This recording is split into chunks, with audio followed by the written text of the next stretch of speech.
Ну и последний день, пятый. Сегодня мы заканчиваем дымосборник камина, устанавливаем задвижку и начинаем класть дымоход.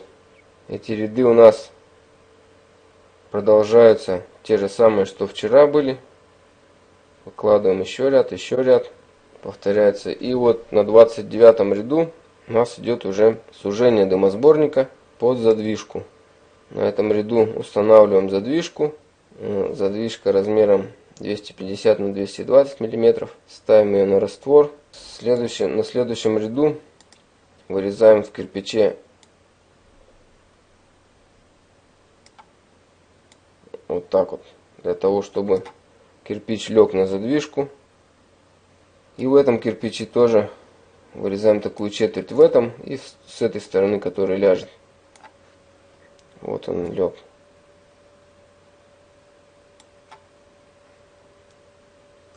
Вот 30-й ряд готов.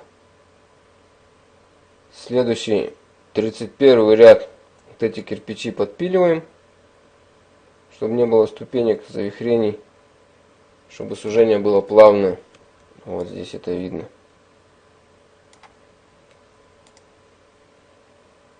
Вот так вот выглядит задвижка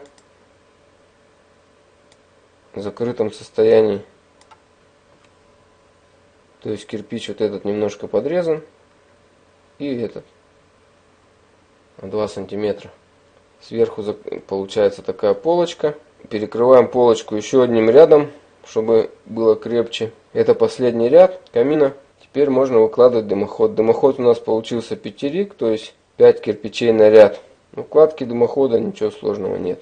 Также перевязывается. Вот один ряд так, другой так. И поднимается.